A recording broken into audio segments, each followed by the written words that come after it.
ازيكم؟ انا هبه ودي قناتي. النهارده هنعمل انجليش كيك بطريقه سهله ولذيذه جدا وهتعجبكم قوي، وهتظبط معاكي جدا حتى لو اول مره هتعمليها.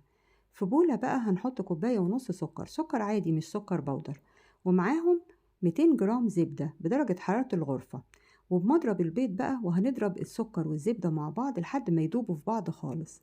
ومهم قوي ان الزبده تبقى بدرجه حراره الغرفه. بعد ما ضربتهم كويس مع بعض حطيت معلقه صغيره فانيليا، وبعدين هنحط 4 بيضات. البيض يكون برضو بدرجة حرارة الغرفة، وهننزله بيضة بيضة. كل ما البيضة تدوب أحط غيرها، تدوب في الخليط يعني أحط غيرها كده. دي تالت بيضة. بعد كده هنحط بقى الرابعة أهي، وهتضربي كويس قوي لحد ما كله يدوب في بعضه ولون البيض يبقى أفتح من الأول. شايفة بقى شكله كريمي ازاي وبقى لونه فاتح بالشكل ده. حطيت معلقة بشر برتقان، طبعا ريحة البرتقان جميلة فبتدي ريحة حلوة للكيك كده ونكهة حلوة. وبعد كده حطيت ربع كوباية لبن دافي، لو ما عندكيش لبن حطي عصير برتقان برضو، مفيش مشكلة. وضربت بقى كويس كده. الدقيق بتاعنا كوبايتين دقيق، ومهم قوي انك تستعملي نفس الكوباية لكل المقادير. كوبايتين دقيق معاها معلقة بيكنج باودر ومعلقة رشة ملح، وقلبتهم في بعض، وبعدين نخلتهم كده حطيتهم على مرتين، وركنت منهم معلقتين كبار هنحتاجهم بعدين. وتقلبي بقى بالمضرب اليدوي كده لحد ما الدقيق يدوب في الخليط. دول المعلقتين اللي ركنتهم. الفرن دلوقتي على درجة 170 مسخناه من بدري، وهنحطها طبعا على الرف الوسطاني، واخدت حوالي 45 دقيقة.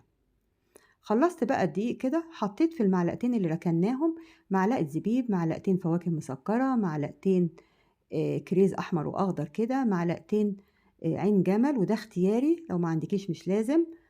وحبة مشمش مجفف كده قطعته صغير.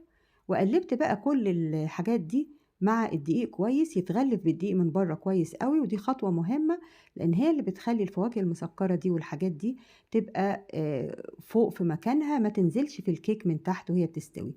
ده القالب اللي استخدمته، حطيت فيه زبدة تحت كده ودهنته كويس من تحت ومن الجناب. والكمية اللي عملتها دي عملت لي قلبين. حطيت بقى الفاكهة المسكرة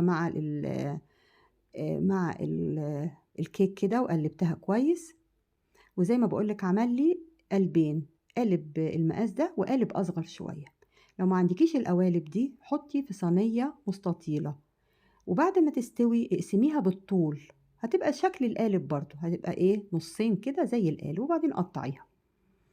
نزلنا بقى حوالي تلتين الكيك في القالب الكبير اهو، وتساوي الوش كده بالسباتولا. شايفة شكل الكيك السمك بتاعها عامل ازاي. والكمية الباقية حطيتها في قالب أصغر شوية. بس بسيطة جدا، ويعني ما مش هتاخد معاكي مجهود خالص، وطالعة بقى سكرها مظبوط جدا. شايفة شكلها بقى والسوا بتاعها أخدت 45 دقيقة بالظبط. هنقلبها. اتقلبت بسهولة علشان طبعا دهنين القالب كويس ايه زبدة، وبعدين قطعتها. شايفة شكل الفاكهة بقى، يعني الفاكهة فوق كده علشان اتغلفت بالدقيق كويس. وبألف هنا. ولو عجبتك اعملي لايك وشير واشتراك في القناة بتاعتي، وباي باي.